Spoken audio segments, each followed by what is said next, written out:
이번 여름이 유독 더웠던 것 같습니다. 밤에 잠들은 잘 주무셨는지 모르겠습니다. 저는 잘 잤습니다. 그런데 저랑 같이 주무시는 분은 잘 못 주무셨던 것 같습니다. 한 시간마다 깨서 어디를 나가시더라고요. 어디를 나가시나 봤더니 저희 아드님이 계신 방으로 가시더라고요. 그래서 아드님 머리에 땀은 없는지, 이불은 잘 덮고 주무시는지, 에어컨 바람은 괜찮은지, 춥지는 않은지 한 시간마다 깨셔서 체크를 하시고 에어컨을 틀었다 껐다가 선풍기를 넣었다가 뺐다가 그러시느라고 이번 여름에 참 많이 피곤하셨던 것 같습니다. 이 얘기 한다고 안 했는데 네, 부모가 된 분들은 아마 한 번씩은 밤에 잠을 잘 못 주무셨던 경험들이 있으실 겁니다. 자녀들 때문에 자녀들이 아프기도 하고 또 사고를 쳐서 속상하기도 하고 또는 아직 집에 들어오지 않아서 어디서 뭘 하는지 걱정하는 마음 때문에 밤에 잠을 잘 못 자고 뜬 눈으로 지새웠던 그런 날들이 분명히 있으실 겁니다. 남몰래 혼자 눈물을 흘리면서 보냈던 그런 밤, 오늘 본문에는 그런 저녁을 경험했던 한 아버지가 등장을 합니다. 오늘 본문엔 참 무거운 장면이 연출되고 있습니다. 바로 한 전쟁터에서 아버지와 아들이 서로 적이 되어서 마주 보고 있는 그러한 장면이 기록되어 있습니다. 거꾸로 보면은 왕과 반역자의 대치로 보여지지만 그 속을 들여다본다면은 한 가정에서 일어난 비극이라고 말할 수가 있습니다. 집안에서 풀지 못했던 그 상처가 점점 크고 골마져서 한 나라를 뒤흔들 정도로 큰 전쟁으로 번져 나갔기 때문이죠. 우리가 잘 알듯이 압살롬은 다윗의 아들이었습니다. 그런데 그는 백성의 마음을 훔치고 스스로 왕위에 오르려고 했던 사람입니다. 결국은 다윗이 자기가 세웠던 도성인 예루살렘에서 쫓겨나고 피난길에 오르는 일까지 일어나게 됩니다. 피난길에서 다시금 백성들과 군사들을 모은 다윗은 이제 전쟁을 통해서 그 반역을 뿌리 뽑고자 하는 그런 마지막 전쟁이 기록된 장면이 오늘 말씀입니다. 이 압살롬의 반역은 하루아침에 일어난 일이 아니었습니다. 그는 오랫동안 성문 곁에 서서 많은 사람들을 만나고 그 사람들과 이야기를 나누었습니다. 재판을 하러 오는 사람들의 이야기를 먼저 듣고 네가 옳다, 너는 잘못이 없는 것 같다, 나라면 그렇게 하지 않았을 텐데 왕이 잘못했다라는 이야기들을 나누게 됩니다. 그러면서 백성들의 마음에 다윗이 아니라 압살롬이 자리 잡게 되었죠. 그래서 성경은 이를 가리켜서 압살롬이 백성들의 마음을 훔쳤다라고 기록을 하고 있습니다. 그 시간이 짧게 지나간 것이 아니라 무려 4년이라는 시간 동안 그런 일들이 일어나면서입니다. 그렇게 4년 동안 압살롬은 백성들의 마음을 훔치게 되었고 압살롬 마음에 자리 잡았던 죄는 조금씩 부지런히 커져가게 되었습니다. 이 전쟁에서 다윗은 백성들을 세 부대로 나누었습니다. 요압, 아비새, 이때에게 그 백성들을 맡기면서 군사를 일으켰습니다. 그리고 자신도 전쟁에 나가서 싸우겠다라고 선언했죠. 그렇지만 백성들은 다윗을 말렸습니다. 자기들 10,000명보다 다윗이 더 중요한 존재, 자기들은 도망을 치더라도 그들이 다윗 왕을 쫓아올 것이다 라는 이유로 다윗을 성읍에 남아서 자신들을 돕는 일을 해달라고 요청을 하였습니다. 그런데 군대를 내보내면서 장수들에게 한 가지 당부와 같은 부탁과 같은 명령을 내립니다. 나를 위하여 젊은 압살롬을 너그러이 대우하라. 압살롬은 반역자였습니다. 하지만 그와 동시에 다윗에게는 아들이었기 때문에 이런 발언을 한 것이겠죠. 그렇게 전쟁이 시작됩니다. 다윗과 부하들이 에브라임의 수풀에서 싸움이 되었습니다. 그렇게 그날 수풀에서 쓰러진 자가 무려 2만 명이었다라고 오늘 말씀은 기록합니다. 그런데 8절 말씀에 아주 특이한 말씀을 덧붙입니다. 그것이 무엇이냐면 그날의 수풀에서 죽은 자가 칼에 죽은 자보다 더 많았다라고 기록을 합니다. 칼보다 숲이 사람들을 더 많이 삼켰다라는 것이죠. 사람의 계산으로는 이해할 수 없는 부분입니다. 모든 것이 사람의 계산대로 흘러가지 않는다라는 것을 다시 한번 깨닫게 해주는 구절인 것이죠. 성경은 그 이유를 이미 17장에서 우리에게 이야기해 주었습니다. 여호와께서 압살롬에게 화를 내리려 하사 아이도벨의 좋은 계략을 물리치셨다라고 성경은 기록을 합니다. 전쟁의 승패는 군사의 숫자, 그리고 놀라운 계략, 그리고 하나님 그런 것들에 달려 있는 것이 아니라 오직 하나님의 손에 달려 있다라는 것을 이야기해 주시는 것이죠. 하나님은 죄를 그냥 두고 보시는 분이 아닙니다. 그리고 그러한 죄의 가운데서 압살롬도 그 숲에서 발걸음을 멈추게 되었습니다. 9절 말씀을 우리 다 같이 한번 읽어보겠습니다. 9절 말씀입니다. 압살롬의 머리가 그 상수리 나무에 걸림에 그가 공중과 그 땅 사이에 달리고 그가 탔던 노새는 그 아래로 빠져나간지라. 아멘. 참 비극적인 장면이 펼쳐졌습니다. 도망가던 압살롬의 머리가 상수리 나무에 걸리게 되었습니다. 만화 같은 연출이 일어나죠. 나무에 머리가 걸려서 그가 뒤로 자빠지려 하는데 노새는 앞으로 달려나가고 나무에 매달린 압살롬은 발을 아무리 내디뎌도 땅에 딛지 못하고 팔을 아무리 허우적거려도 가지에 손이 뻗지 않는 그러한 상태가 되었습니다. 땅에 발을 딛지도 못하고 하늘로도 오르지 못한 채 나뭇가지에 매달려 있는, 땅과 공중 사이에 매달려 있는 그러한 상태가 되었던 것이죠. 성경은 앞서서 압살롬의 이 머리카락을 정말 아름다운 머리카락이라고 자랑을 하연 적이 있습니다. 그렇게 그의 자랑처럼 소개했던 머리카락이 자신의 올무가 되어서 돌아오게 되었다는 것이죠. 그는 왕자에 앉고 싶었습니다. 사람들의 마음을 얻고 싶었습니다. 그리고 자기의 이름을 내세우고 싶었습니다. 그렇게 했던 그 행위의 모든 것들의 결과가 왕위에 앉는 것이 아니라 나뭇가지, 상수리 나무 아래에 매달리는 것으로 마무리가 되었습니다. 이것은 우연히 일어난 단순한 사고처럼 보이지만 사실은 그것이 아니었습니다. 성경은 이 장면으로 죄의 정체가 무엇인지를 우리에게 보여주고 있습니다. 죄는 처음에는 자유로워 보입니다. 내 마음대로, 내 뜻대로, 내가 하고 싶은 대로 할 수 있다라고 우리를 유혹합니다. 내가 원하는 자리에 앉을 수 있다라고 우리에게 끊임없이 이야기합니다. 하지만 그 결과 우리는 원하는 자리에 앉고 있는 것이 아니라 아무것도 할 수 없는 죄의 끝에 매달려 버리는 그러한 존재가 되어 버리는 것이죠. 압살롬도 마찬가지였습니다. 자신이 원하는 대로 달려가는 것처럼 보였습니다.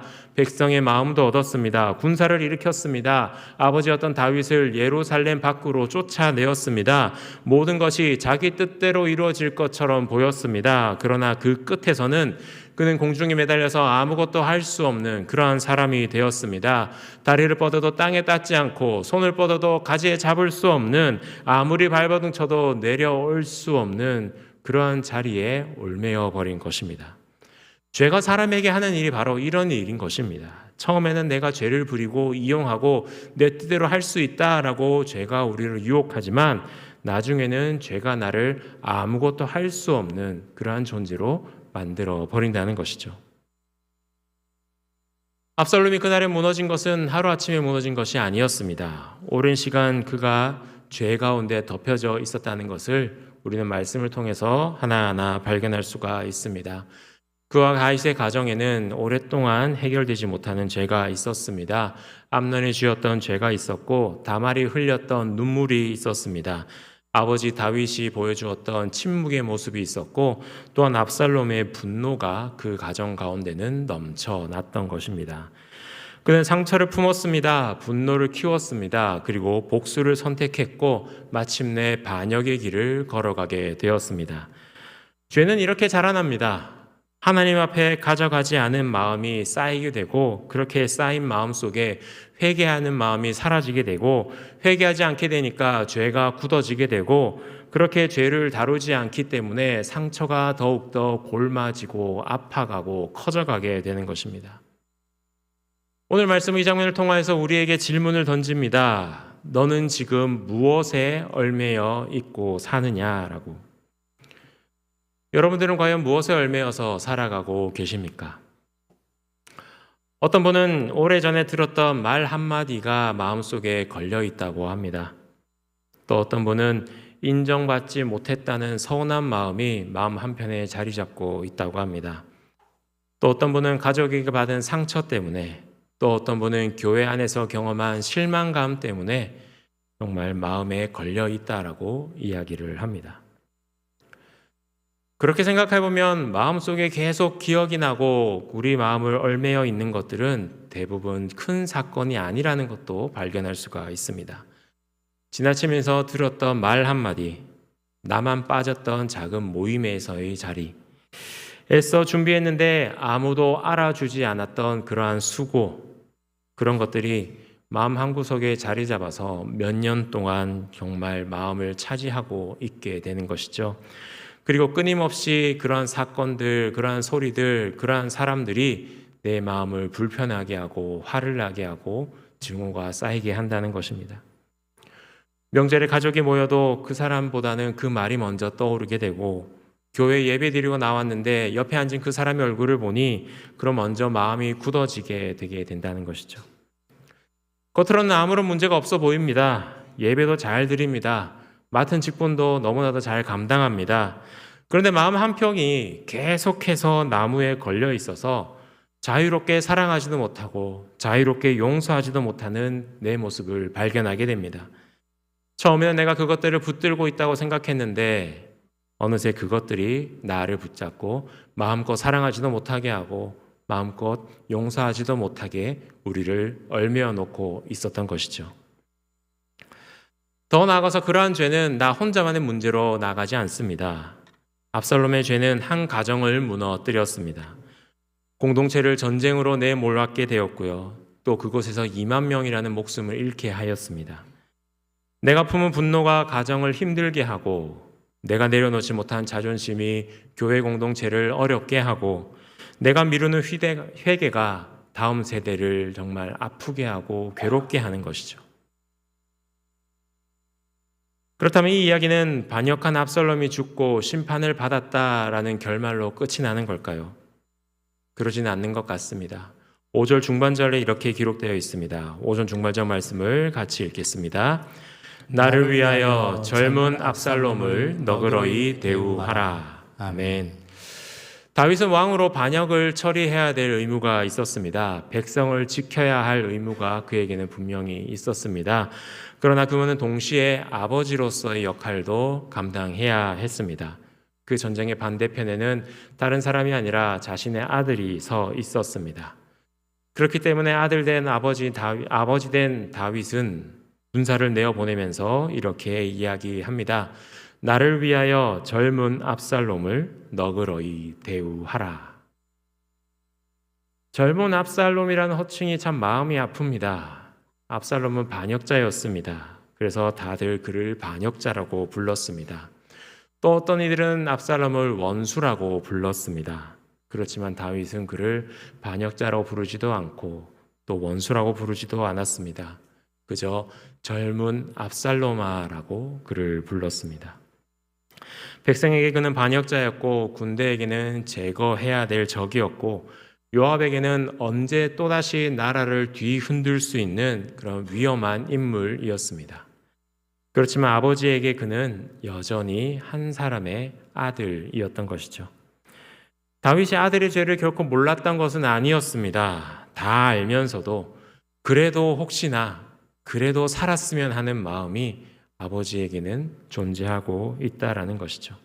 죄는 미워하지만 그래도 살았으면 하는 마음을 보여준 것, 그것이 바로 다윗의 마음이었던 것입니다. 이런 다윗의 마음을 보여준 실제의 사건이 있었습니다. 2015년 6월 미국 사우스 캐롤라이나 주에서는 총기 난사로 인해 9명이 목숨을 잃는 사건이 있었습니다. 그것도 다른 곳에서 있었던 것이 아니라 찰스턴의 이매뉴얼 교회에서 성경 공부를 하던 9명의 성도를 향해서 인종 혐오를 가지고 있는 인종차별주의자 21살의 딜런 루프라는 청년이 다가가 그들에게 총질을 하고 9명이 사망하는 그러한 어려운 사건이 일어나게 되었습니다. 이 청년을 재판하기 위해서 보석 허가부터 많은 재판들이 있었습니다. 그런데 사건이 있은 뒤 이틀 뒤에 일어난 재판에서 놀라운 일이 일어나게 되었습니다. 범죄자가 너무 흉악하기 때문에 재판장에서 직접 대면해서 재판을 하지 않고 범죄자는 감옥에 있고 영상을 통해서 재판장에서 그들을 지켜보고 그들에게 할 말을 하던 그런 유가족들 중에 희생자 마이라 톰슨 사모의 남편이자 목회자였던 앤서니 톰슨 목사가 이러한 발언을 하게 되었습니다. 나는 당신을 용서합니다. 우리 가족도 당신을 용서합니다. 그러니 당신은 이 기회에 회개를 하시기를 바랍니다. 이뿐만 아닙니다. 나머지 9명의 유가족들도 눈물로써 분노하고 화를 쏟아냈지만 그 결국에는 이 가해자를 용서한다. 그러니 당신은 회개하라라는 그런 용서의 발언을 나누어 주었습니다. 용서한다는 것이 죄를 덮는다는 뜻은 아닙니다. 범인은 법정에 섰고 그에 합당한 처벌을 받게 됩니다. 다만 그 유가족은 그를 미워하는 그 미움이 자신의 영혼과 자신의 삶을 온전히 삼켜지도록 내버려 두지 않았다라는 것이죠. 죄는 미워하되 사람은 끝까지 포기하는 마음, 오늘 다윗이 발언한 그 발언 가운데 그런 마음이 담겨져 있는 것을 저는 발견하게 되었습니다. 그런데 다윗의 사랑은 안타깝게도 거기서 끝이 나고 말았습니다. 그의 명령은 요압의 창 앞에서 여지없이 무너지게 되었습니다. 14절과 15절 말씀을 우리 같이 읽어보도록 하겠습니다. 요압이 이르되 나는 너와 같이 지체할 수 없다 하고 손에 작은 창 셋을 가지고 가서 상수리 나무 가운데 아직 살아있는 압살롬의 심장을 찌르니 요압의 무기를 든 청년 10명이 압살롬을 에워싸고 쳐 죽이니라. 아멘. 요압이 작은 창 3개를 가지고 상수리 나무 아래로 갔습니다. 그곳은 아무것도 할 수 없이 발버둥 치고 있는 압살롬이 있었습니다. 요압은 압살롬의 심장을 향해서 자신의 창을 내뻗었습니다. 그리고 요압을 따르던 무기를 든 10명의 청년들도 압살롬을 둘러싸서 압살롬을 에워싸고 그를 쳐서 죽이게 되었습니다. 요압에게 분명히 왕의 명령이 전달되었습니다. 심지어는 일개 병사도 들을 정도로 모든 군사들이 다윗 왕의 처절한 그 명령, 애원 아닌 명령을 듣게 되었습니다. 그렇지만 요압은 왕의 명령보다도 자기 판단을 앞세웠습니다. 아직 살아있는 그 압살롬의 심장에 창을 찔러 넣었던 것이죠. 요압은 나라를 위한 판단이었다라고 생각했을 것입니다. 화근을 남기면 안 된다고 생각했을 것입니다. 그리고 반역자를 살려두면 앞으로도 이와 같은 반역자들이 계속해서 생길지도 모른다는 걱정 어린 우려 때문이었을 것입니다. 세상의 계산으로도 그것이 옳은 판단이었을 것입니다. 합리적으로 보입니다. 그러나 성경은 그 자리에 왕의 명령이 분명히 있었고 그 명령 안에는 아버지의 마음이 담겨 있었다는 것을 빼놓지 않고 기록하고 있습니다. 사람이 옳다고 여기는 그러한 세상적인 계산 앞에서 아버지의 마음이 이렇게 밀려나고 있다는 것을 친히 말씀을 통해 보여주고 계신 것입니다. 우리가 분명히 기억할 것은 다윗은 완전한 아버지가 아니었다라는 것입니다. 오히려 이 비극이 일어난 데에는 다윗의 원인이 크다고 볼 수도 있습니다. 그는 가정 안에서의 죄를 온전히 다루지 못하였기 때문입니다. 다말의 아픔을 충분히 이해하지 못했습니다. 암논의 죄를 올바로 처리하지 못했습니다. 압살롬의 분노를 그저 방치하고 있었습니다. 다윗의 사랑은 진심으로 보여주었지만 그 사랑이 완전하지는 못했다는 것을 이야기합니다. 하지만 바로 그 불완전한 아버지였던 다윗의 마음을 통하여서 우리는 죄인을 향한 하나님 아버지의 마음을 어렴풋이 발견할 수가 있습니다. 하나님은 죄를 미워하십니다. 그렇지만 죄인이 멸망하는 것을 기뻐하지는 않으십니다. 에스겔 33장에 하나님께서는 친히 이렇게 말씀하셨습니다. 나는 악인이 죽는 것을 기뻐하지 아니하고 악인이 그의 길에서 돌이켜 떠나 사는 것을 기뻐하노라.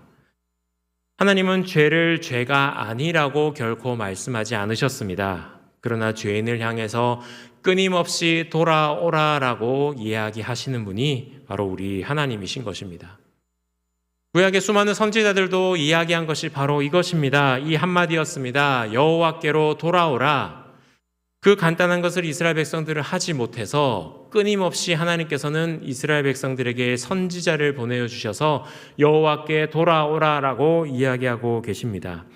하나님께서는 심판하시는 분이십니다. 하지만 심판을 즐겨 하시는 분은 결코 아니십니다.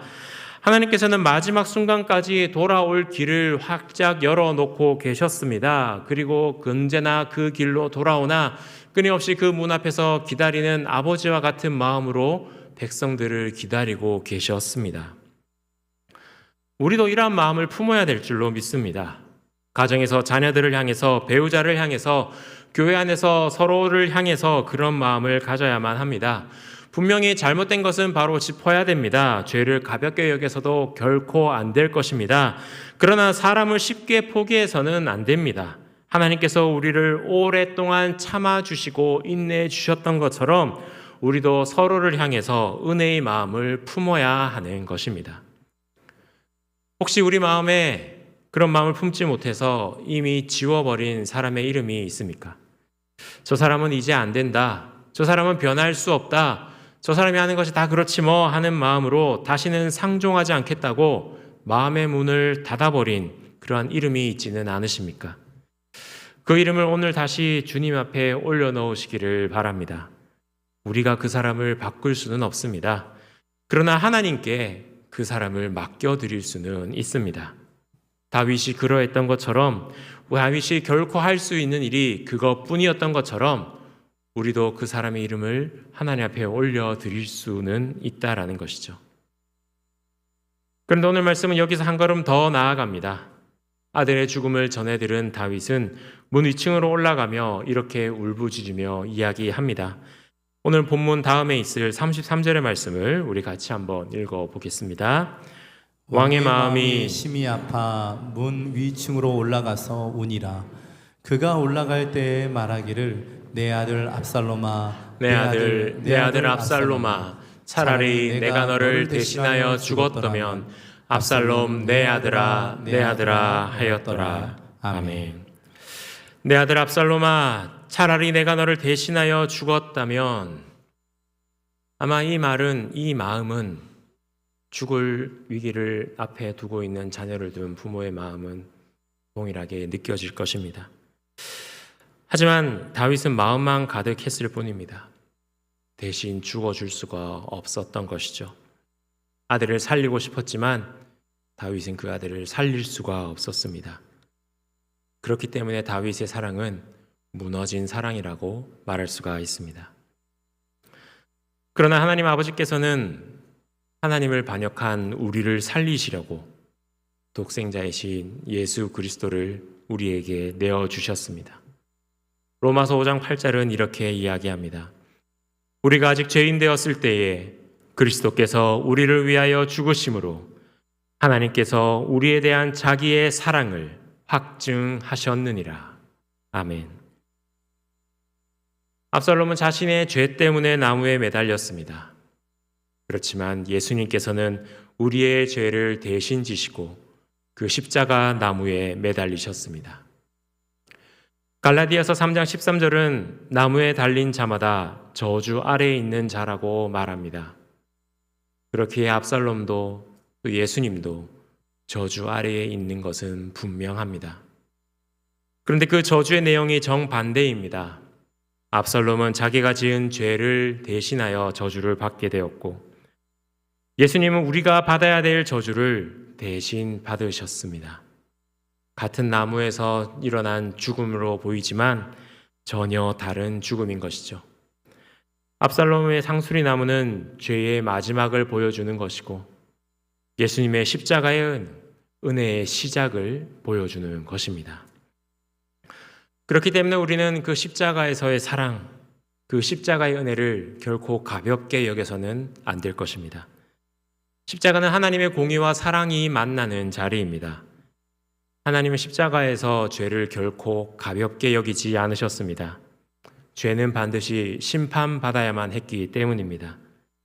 다만 그 심판을 우리에게 쏟지 않으시고 예수 그리스도께서 담당하게 하셨습니다.